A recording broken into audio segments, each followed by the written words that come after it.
bonjour. Merci d'être avec nous sur France Info. Bonjour Paul. Bonjour à tous. Vous rééditez aujourd'hui votre plus grand succès en librairie, Le Suicide français chez Fayard. Est-ce pour préparer votre terrain, le terrain à votre candidature? Est-ce que ce sera vous d'ailleurs le candidat de Reconquête? On va en parler, mais d'abord le pouvoir d'achat.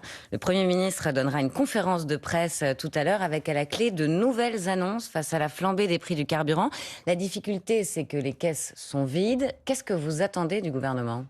En vérité, pas grand-chose. On a compris qu'il ne donnera pas grand-chose, puisqu'il n'a plus d'argent à force de mauvaise gestion depuis 10 ans. Tout le monde sait maintenant qu'il n'y a plus d'argent, que les déficits sont énormes, que la dette est colossale et que donc on ne peut plus rien faire. Donc si j'ai bien compris, le gouvernement va annoncer des aides très ponctuelles, très ciblées. Je crois que ça va être 50 € par mois pour les gens qui roulent énormément. Je peux comprendre, c'est le minimum, mais c'est du rafistolage tout ça. C'est rien. Et en plus, je suis allé voir sur le site du gouvernement, c'est une usine à gaz. On vous demande votre déclaration d'impôt, on vous demande combien vous roulez par an, quel revenu vous avez. Enfin, c'est encore de la paperasserie, même si c'est dématérialisé et que c'est sur l'ordinateur. Alors, qu'est-ce que vous proposez? Moi, je vais vous dire. Moi, je pense que c'est l'occasion d'engager une baisse massive des impôts que je propose par ailleurs, de commencer par les taxes sur l'essence. Vous savez que l'essence en France est super taxée, que nous avons deux impôts, la TVA et l'accise, qu'on appelait avant la TICPP. Et moi, je propose simplement, depuis le début, de baisser d'un tiers l'accise, qui coûterait à peu près 12 milliards. Ça ferait une économie. Ça ferait une économie de 27 centimes sur l'essence et de 24 centimes sur le gazole. Voilà, pour préciser pour les gens. Donc ça coûterait à l'État 12 milliards. Et je propose depuis des mois qu'il y ait une baisse, une suppression des dépenses correspondantes. Je donnais par exemple l'aide publique au développement qui représente 12 milliards dans le budget de l'État. Pour compenser, mais donc vous proposez un peu le même type de mesure que le Rassemblement national qui veut baisser la TVA. Vous, c'est un autre type de taxe que vous voulez baisser. Je vais vous dire pourquoi. Et ça coûte la même somme à peu près, 1 milliard par mois. Vous avez raison. C'est pas mon sujet. Mon sujet, c'est que la baisse de la TVA, ça ne favorise pas les entreprises. Vous savez que les entreprises, quand elles payent la TVA, elles avancent la TVA à l'État et elles sont remboursées. Donc, je pense que ce n'est pas compétitif. C'est une mesure de pouvoir d'achat. Vous voulez dire que votre mesure est plus pro-business que celle de Marine Le Pen? Exactement. Parce que vous, ça va aider aussi les entreprises. Exactement. Et vous financez ça avec l'argent de l'aide au développement. Parce que vous avez compris que je ne veux pas baisser les impôts sans baisser les dépenses. Donc, je propose une baisse de dépenses équivalente de 12 milliards. Je vous donne comme exemple l'aide publique au développement qui représente 12 milliards, c'est tout. Éric Zemmour voulait prendre l'argent de l'aide au développement. Vous êtes aussi contre l'immigration. Est-ce que vous pensez que c'est pertinent de retirer cette aide à ces pays qui en ont besoin? C'est une vieille antienne, ça. Vous savez, j'entendais déjà dans les années 80 la gauche et même la droite dire que pour ne pas avoir d'immigration, il faut aider ces pays à se développer. En fait, c'est faux. Si vous lisez le livre de Stephen Smith, La ruée vers l'Europe, il vous démontre que c'est le contraire. Quand les pays africains se développent, c'est là qu'il y a le plus d'immigration. Donc ça, il faut oublier ça. Donc vous ne croyez pas à cet argument? Donc je ne crois pas. Cet argument a été absolument démonté, si j'ose dire. Il n'est pas valable. Donc c'est faux. Donc il faut, oui, arrêter l'immigration et on peut arrêter l'aide publique au développement qui, en plus, moi je trouve ça humiliant pour les Africains. Je veux dire, la Corée du Sud, elle n'a pas d'aide publique au développement et elle est devenue une des puissances économiques les plus importantes du monde en 50 ans. On va rester au Moyen-Orient. Quand l'Algérie devient indépendante, le niveau de vie de l'Algérie est supérieur à celui de la Corée du Sud, voyez. On va rester au Moyen-Orient. Donald Trump a affirmé hier que les négociations avec l'Iran sont à leur phase finale, tout en menaçant à nouveau de représailles si un accord n'était pas trouvé, tandis que l'Iran continue de contrôler, on le sait, le détroit d'Ormuz, ce qui a d'énormes conséquences sur l'économie mondiale. Est-ce que c'est à cause de Donald Trump si on se retrouve dans cette situation? Est-ce que vous êtes toujours admiratif de lui? Attendez, je ne mélangeais pas tout. Moi, j'ai expliqué depuis le début que je pense que Donald Trump est l'incarnation américaine d'un grand mouvement occidental dont je suis l'incarnation française, qui est le réveil des peuples, le réveil identitaire des peuples occidentaux. Et sur sa politique intérieure, c'est-à-dire immigration et lutte contre le wokisme, les deux mamelles, si j'ose dire, du trumpisme, j'approuve tout à fait. Oui. Maintenant, sur la politique... Vous aviez dit que la politique de Donald Trump était globalement positive il y a quelques mois. Sur le plan intérieur. Oui, sur le plan intérieur, je continue de le dire.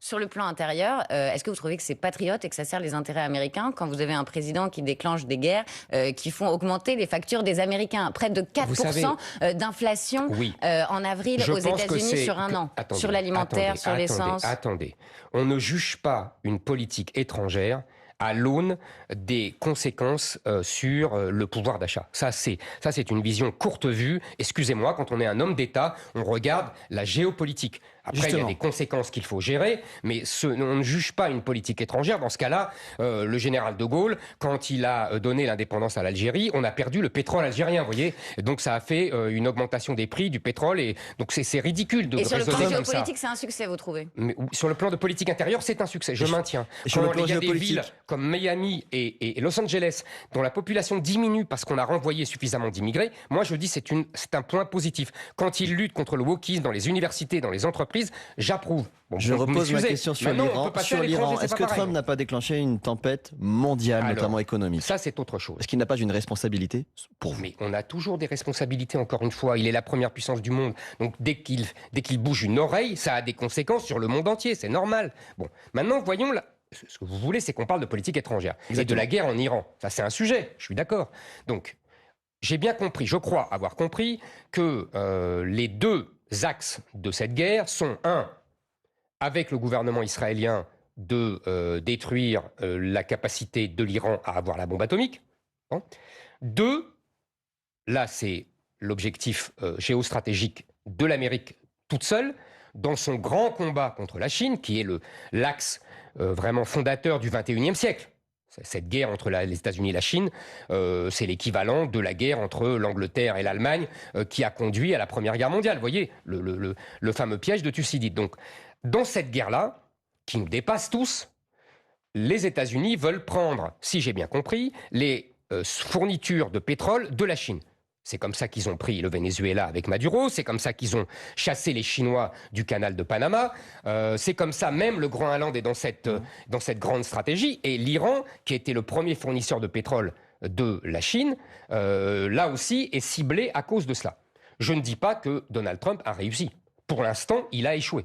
Pour l'instant, les Iraniens, avec une grande intelligence tactique, puisque si j'ai bien compris aussi, ils s'attendaient à ce que les Israéliens et les Américains éliminent leurs principaux dirigeants et ont organisé leur système de direction de façon très décentralisée, ce qui fait que le pays tourne quand même malgré le renouvellement, si j'ose dire, des dirigeants. Donc, vous reconnaissez que sur le plan extérieur, d'un point de vue géopolitique, c'est un échec? Si vous voulez... je ne dis pas que c'est un échec, je dis qu'il est à mi-chemin et qu'il n'a pas réussi. Il n'a pas réussi non plus à arracher ce que j'avais approuvé, je vous le dis franchement, la Russie de la Chine. Vous savez, pour faire ce qu'avaient fait Nixon et Kissinger en 72 à l'envers. Ils avaient arraché la Chine à l'URSS de l'époque. Là, aujourd'hui, il a tenté d'arracher la Russie à la Chine et il a échoué aussi pour l'instant. Éric Zemmour. On ne réussit pas toujours, vous savez. Alors que les témoignages et les plaintes pour violences sexuelles s'accumulent contre Patrick Bruel. Oh là, c'est sans transition, comme on dit. Sans transition. Le chanteur, qui conteste les faits qui lui sont reprochés, continue de se produire sur scène. Doit-il cesser? C'est ce qu'estime le maire socialiste de Paris, Emmanuel Grégoire. On l'écoute hier sur France 2. Je crois que oui, il devrait faire une parenthèse dans sa carrière, le temps que la justice soit rendue. La présomption d'innocence doit être garantie, mais y compris pour la sérénité de sa défense. Je pense qu'effectivement, il devrait se retirer. Est-ce que Patrick Bruel, selon vous, Éric Zemmour, doit prendre la décision de se retirer de la scène? Écoutez, moi, j'aurais réagi exactement à l'inverse de M. Grégoire. J'aurais dit, mais j'écoute ses propos, et j'aurais dit, justement, la justice... vous savez, c'est quelque chose de très civilisé, la justice. Ça veut dire une procédure, ça veut dire un procès, ça veut dire un procès équitable, avec des défenseurs, avec des accusateurs, avec un juge qui, normalement, est impartial. Ça demande du temps. C'est pas... on jette pas un homme comme ça, avec des accusations dont on ne sait pas si elles sont exactes ou pas. Il y a une dizaine de plaintes, il y a un effet d'accumulation. Très bien, mais moi, je ne suis pas juge, je ne suis pas magistrat. Donc, il a le droit à un procès comme tout citoyen. C'est trop facile de dire, voilà, on l'accuse, etc. Donc, oui, mais où est-ce que vous placez la ligne? Où est-ce que vous placez la ligne entre la présomption d'innocence et la responsabilité publique? Mais Peut-être sur scène. Parce que vous dénoncez souvent la gauche morale, la cancel culture, mais quand des personnalités sont visées par des accusations graves, est-ce que vous comprenez aussi qu'une partie du public français ne veuille plus aujourd'hui applaudir comme avant? Et ils peuvent ne pas aller le voir. Ils ne sont pas obligés d'aller le voir en spectacle. Moi, vous savez, je connais des acteurs qui ont été accusés et dont la procédure a duré des années et qui ne peuvent plus jouer. Je trouve ça scandaleux. Excusez-moi, par exemple, je pense à mon ami Philippe Cobert, je trouve ça scandaleux. Peu importe qu'il soit coupable ou innocent, vous comprenez ce que je veux dire? C'est pas le sujet. Le sujet, c'est que la procédure dure des années et que pendant ce temps-là, il ne peut plus travailler. Et il y a des femmes Vous aussi accepteriez, vous, ça? Il y a le sujet du droit et il y a le sujet de la morale. Le maire de Marseille, Benoît Payan, appelle aussi Patrick Bruel à renoncer à son concert prévu en octobre dans sa ville. Il dit que c'est par respect pour la parole des victimes et pour que la justice puisse sereinement faire son travail. Mais est-ce que vous comprenez l'émoi suscité? Je vous répète, c'est l'inverse. Excusez-moi, je trouve que c'est l'inverse. La sérénité de la justice, ça doit lui permettre de travailler jusqu'au bout. Encore une fois, les gens qui lui en veulent à cause de ces accusations, je peux comprendre, elles ne sont pas obligées d'aller le voir dans la salle de spectacle chanter. Vous pourriez aller voir Patrick Bruel en ce moment sur scène? C'est pas tellement ma tasse de thé, mais je pourrais. Moi, tant que quelqu'un n'est pas condamné, je pense qu'il n'est pas coupable. Vous qui avez... C'est la justice. Sinon, on réinvente le western et on va le mettre sur un cheval et on va mettre une corde et on va pousser le cheval. Ça serait plus rapide, hein, mais bon, c'est pas ce que vous préférez, j'imagine. Vous, dont les écrits ont parfois été jugés misogynes par certaines femmes, quand vous écrivez les femmes ont une forme d'intelligence différente de celle des hommes, les grands génies sont des hommes, l'homme est un prédateur sexuel, un conquérant, le pouvoir s'évapore dès qu'elles arrivent. Est-ce que vous pensez que toutes ces femmes qui ont témoigné contre Patrick Bruel ont menti? Non, D'abord, je n'ai jamais été misogyne, ça c'est une bêtise qu'on colporte contre moi. Je me suis battu, et avec plutôt une prescience, contre l'indifférenciation sexuelle, et on voit aujourd'hui ce que ça a donné. Donc je maintiens tout ce que j'ai écrit, et pas des bouts de phrases qu'on prend comme ça. Mais peu importe. Maintenant, ces femmes, est-ce qu'elles ont menti ou est-ce qu'elles n'ont pas menti? J'en sais rien. Vous savez... les femmes peuvent mentir, les femmes peuvent dire la vérité, les hommes peuvent mentir, les hommes peuvent dire la vérité. Si vous disiez les femmes disent toujours la vérité et les hommes disent toujours la vérité, ce serait aussi bête que de dire elles mentent toujours et les hommes mentent toujours. Tout ça est imbécile. Et encore une fois, il y a des procédures. La justice, c'est quelque chose de... On a entendu votre position. Merci. Laissez la justice faire son travail. Dans un instant, on va parler d'images qui choquent en Israël, mais pour l'instant, c'est l'info. En 1 minute, il est 8h46 et c'est Antoine Jeuffin. L'ambassadeur d'Israël en France affirme que ça va complètement à l'encontre de nos valeurs. Réaction ce matin sur France Info de Joshua Zarka après la diffusion de cette vidéo où l'on voit des militants de la flottille pour Gaza agenouillés devant le ministre israélien de la Sécurité nationale. L'ambassadeur convoqué par la France envoie son adjoint pour s'expliquer. 3 ONG poursuivent l'État en justice pour carence fautive. Elles reprochent à la France de connaître depuis 2005 les effets néfastes des PFAS, les polluants éternels, sur l'environnement et la santé. Ces organisations souhaitent la mise en place d'un dispositif pollueur-payeur et des mesures pour stopper la contamination environnementale. Le scandale du périscolaire à Paris, 16 personnes toujours en garde à vue ce matin. Elle a été prolongée hier soir. Ce sont surtout des hommes animateurs contractuels soupçonnés de violences physiques et sexuelles sur des enfants de maternelle. Et puis le dernier jour pour remplir votre déclaration d'impôt sur Internet si vous habitez un département compris entre le numéro 1, l'Ain, et le 19, la Corrèze. France Info. Le 8-30 France Info. Agathe Lambray, Paul Larouturou. Avec Éric Zemmour, président de Reconquête, vous rééditez Le suicide français chez Fayard. On va en parler dans un instant. Mais d'abord, ces images qui ont ému le monde entier, Paul. Ces images mises en ligne hier par le ministre israélien de la Sécurité nationale. Cette vidéo où l'on peut donc voir des militants de la flottille pour Gaza agenouillés après leur placement en détention. Bienvenue en Israël, nous sommes chez nous, a-t-il écrit en légende de la vidéo dont on écoute un extrait. Ils sont arrivés avec beaucoup de fierté, comme des héros. Regardez-les. Ce ne sont pas des héros, ce sont des soutiens du terrorisme. Que pensez-vous de ces images? Je pense que ce ministre israélien est un meilleur agent de propagande anti-israélienne que Rima Hassan, de bien loin, bien plus efficace. Voilà, qu'est-ce que vous voulez que je vous dise? J'ai vu que M. Netanyahou lui-même avait dénoncé cette attitude absolument scandaleuse. On dit que c'est pas conforme aux valeurs et aux normes d'Israël. Bon, ben voilà, tout est dit. Est-ce que Jean-Noël Barrot, le ministre des Affaires étrangères, a raison de hausser le ton? Il dénonce des agissements inadmissibles. Il a convoqué l'ambassadeur d'Israël pour obtenir des explications. D'ailleurs, l'ambassadeur d'Israël envoie son adjoint. Il a raison de demander des comptes? Vous savez, je pense qu'il se pousse du col. Voilà ce qu'il fait. Mais ça ne sert strictement à rien. Il fait de l'agitation pour les médias. Il veut montrer son plus beau profil moraliste. Il en profite. Bon, c'est pas très brillant, mais peu importe. Le coupable, c'est ce ministre de l'Intérieur. Donc maintenant, et pour vous savez, c'est pousser du col que de le convoquer. Bah, oui, Enfin, que de convoquer, mais si vous voulez, tout ça, c'est de la. Encore une fois, c'est de la communication. Autre polémique en France, Éric Zemmour, Maxime Saada, le patron de Canal, a déclaré ne plus vouloir travailler avec les signataires de la tribune anti-Bolloré qui avait dénoncé l'emprise grandissante du milliardaire sur le cinéma. Vous qui êtes si attaché à la liberté d'expression, est-ce qu'on peut menacer de représailles des artistes qui ont dit simplement ce qu'ils pensaient? Alors là, c'est un beau sujet. Et c'est un sujet qui va nous amener naturellement, mais je suis sûr que vous avez fait exprès, à parler de mon livre, parce que dans mon livre, je parle beaucoup de cinéma, de films, je montre l'arrière-plan idéologique de tous ces films, depuis les années 70, les Valseuses et d'autres films, jusqu'à aujourd'hui, Intouchables, etc. Et aussi, j'ai un chapitre spécial consacré au Canal+, qui est né, comme vous vous souvenez, en 1984. Donc c'est très intéressant. En 2 mots, si vous me permettez. Sur ces menaces de Maxime Oui, Saada. je vais y répondre, mais il faut mettre dans le contexte. Mais j'en ai pour 1 minute. Le cinéma français, comme toute la culture, a été pris en main par la gauche depuis 1945. C'était déjà le cas depuis la Révolution française, mais de façon encore plus hégémonique depuis 1945. Elle a pris en main l'université, le cinéma, l'édition, même la publicité, la télévision, etc.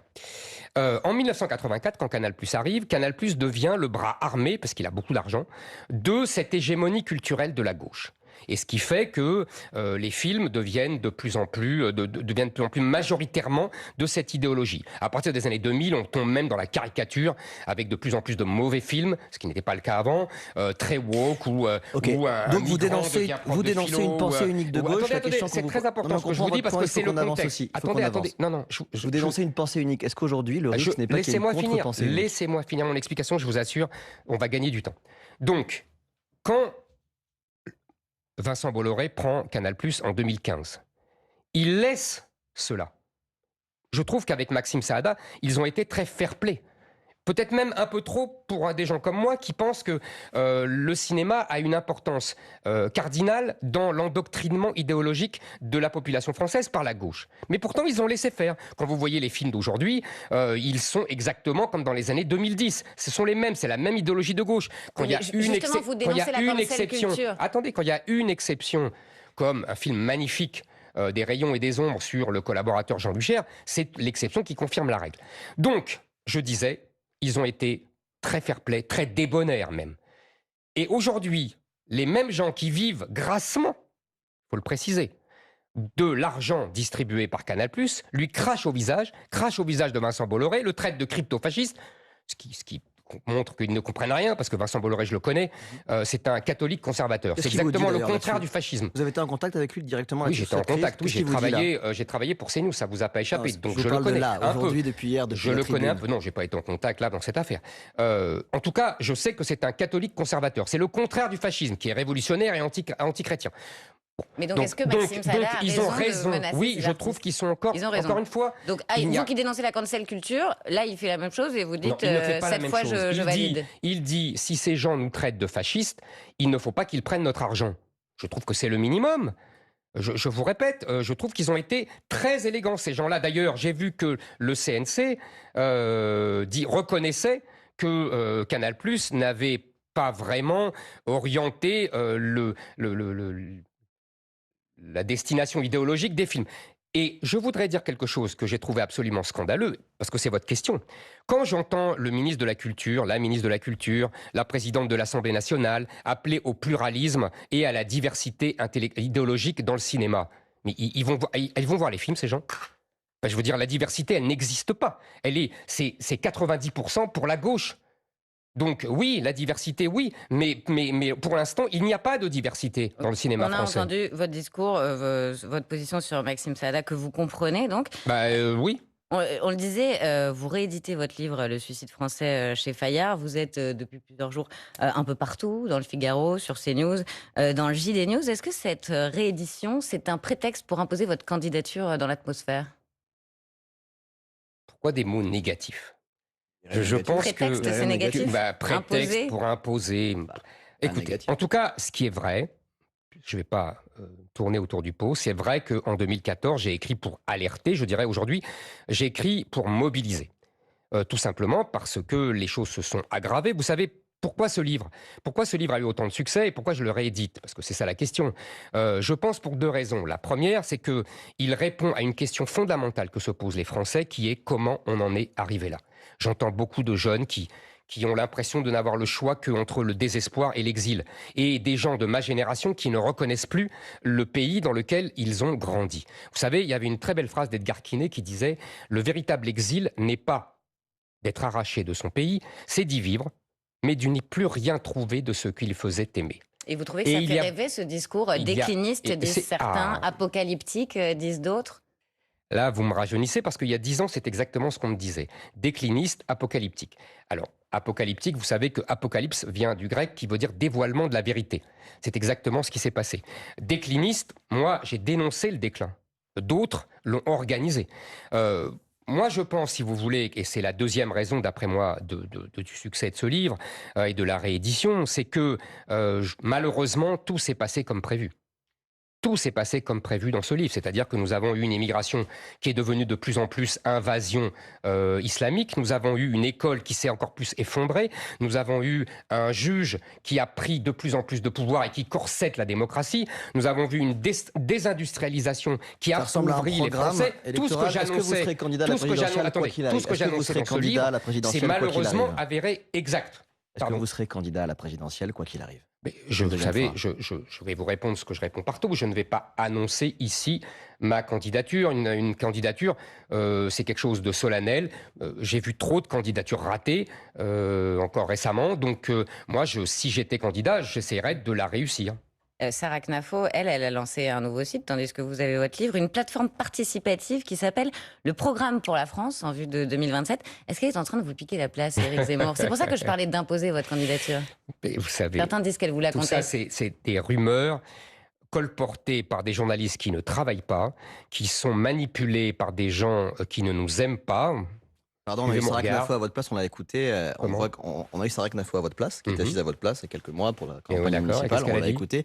Ça ressemble aussi à une campagne électorale. Écoutez, moi, je l'ai entendu dire, je souhaite qu'Éric Zemmour soit candidat. D'accord, donc vous serez candidat, et pas elle. Donc je l'ai entendu dire ça. Et le programme, c'est pour le programme de la campagne présidentielle de Reconquête. Et elle écrit que c'est pour la campagne présidentielle d'Éric Zemmour. Vous voyez, donc je vous dis, c'est des journalistes avec des gens mal intentionnés qui les manipulent et qui se laissent manipuler. Il n'y a aucun problème entre Sarah Knafo et moi. Éric Zemmour, il est 8h57, c'est l'heure de la question qui. Aujourd'hui, la question qui regarde Jordan Bardella. Quand vous le regardez, Jordan Bardella, aujourd'hui, qu'est-ce que vous vous dites au fond de vous, sincèrement? Est-ce que vous vous dites c'est mon héritier politique ou mon principal rival? Ni l'un ni l'autre. Alors comment vous le qualifiez? Je dirais que... Je dirais qu'il fait beaucoup d'efforts pour essayer de faire croire que le Rassemblement national est un parti de droite alors qu'il est dirigé par des gens de gauche. Il fait beaucoup d'efforts pour attirer des électeurs de droite et finalement les tromper puisque Madame Le Pen, qui est la véritable patronne du Rassemblement national et qui le restera quoi qu'il arrive, c'est ma conviction, est une souverainiste patriote, je ne lui nie pas absolument pas ce titre, mais socialiste. Est-ce que c'est un adversaire plus difficile que Marine Le Pen? Si vous voulez, en tout cas, elle m'a toujours désigné comme un adversaire politique. Si vous voulez, moi je considère, et c'est le produit du livre, nous avons 2 grands sujets. Le grand remplacement, la ruine économique et budgétaire. Le grand remplacement, Madame Le Pen le nie, elle dit que ça n'existe pas et que l'islam est compatible avec la République. Et Je pense le contraire. La ruine économique, elle a des méthodes socialistes. Ils ont voté 34 milliards d'impôts. Ils ont refusé de voter que des gens qui ont le RSA travaillent. Nous sommes en désaccord aussi. Il y a donc deux lignes. J'ai fini. Il y a donc deux lignes, deux partis. Le RN et nous, ce n'est pas pareil. Et j'appelle les électeurs de droite à ne pas se focaliser sur les sondages, mais à voir ce qu'ils pensent vraiment. Merci mais beaucoup, Éric Zemmour, je leur fais répondu aux confiance. Ils questions sont de France intelligents Info. et ils ne seront pas dupes. Merci à Paul. tous. Restez avec nous tout de suite, les informés.